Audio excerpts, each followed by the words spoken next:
Dear students, now we are going to see solution to few physics problem which were uploaded in mock CET. Let us start with this problem. A transistor is used as a common emitter amplifier with a load resistance 2 kilo ohm. The input resistance is 150 ohm. Base current is changed by 20 microampere, which results in a change in the collector current by 1.5 milliampere. The voltage gain of the amplifier is, that means you have to find the voltage gain of the amplifier. So let's see how to find the voltage gain here. So first let us start with what are the things which are given in the problem. The load resistance is given as 2 kilo ohm. So I can write load resistance R0, which is nothing but 2 kilo ohm. And then input resistance is given as 150 ohm. So Ri, which is the input resistance, is 150 ohm. And base current is given as 20 microampere. So base current IB, which is 20 microampere, and collector current I write it as IC, which is nothing but 1.5 milliampere. Okay. Now to maintain an uniformity, let us convert the unit 2 kilo ohm to ohm. So this would get into 2000 ohm. Similarly, IB now would become 20 into 10 power minus 6 ampere, and IC now would be 1.5 into 10 power minus 3 ampere. Let's begin with all this conversion so that we avoid errors at the final result. Now our aim is actually to find what is voltage gain.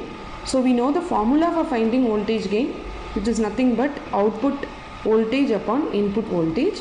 So this output voltage I can write in terms of resistance and current as R0 into IC, and this VI, it is nothing but RI into IB. It is simple relation V equal to IR, this Ohm's law thing we had used here. Now let's substitute this value. R0 is nothing but 2000, and IC it is nothing but 1.5 into 10 power minus 3, and now RI it is nothing but 150, and IB it is nothing but 20 into 10 power minus 6. So this 10 power minus 3 and these 3 zeros would get cancelled. So this is simply 2 into 1.5, that is nothing but 3, and this 150 into 20, let's write as to be equal to 3000 into 10 power minus 6. So we can easily simplify this as 1 upon 1 into 10 power minus 3, or we can directly write the answer to be 1000. Okay, so the answer is B. That means the voltage gain is actually 1000 here. Okay. Now let's go to the next one.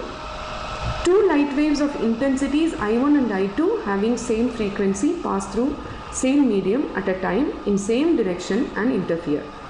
The sum of minimum and maximum intensities is. So what is asked in the problem? You are asked to find what is the sum of the maximum and minimum intensity, and what is given. You have two light waves of intensities I1 and I2. They have the same frequency. They pass through the same medium in the same direction, and it is interfering. Right? So let's start with the formula for this intensity maximum, which is nothing but A1 plus A2 the whole square. Similarly, we can write intensity minimum to be A1 minus A2 the whole square. So we are asked to find the sum of maximum and minimum intensity, that is nothing but I max plus I minimum, which is A1 plus A2 the whole square plus A1 minus A2 the whole square. Just we expand this, so this would become A1 square plus A2 square plus 2A1 A2, plus this would become A1 square plus A2 square minus 2A1 A2. So this plus 2A1 A2 and minus 2A1 A2 would get cancelled. So I would get 2A1 square plus 2A2 square, or I can write this as 2 common A1 square plus A2 square. This is nothing but 2 into I1 plus I2. Okay. So here the correct option is answer B. So the sum of minimum and maximum intensity is nothing but 2 into I1 plus I2. I hope it is very easy. Thank you.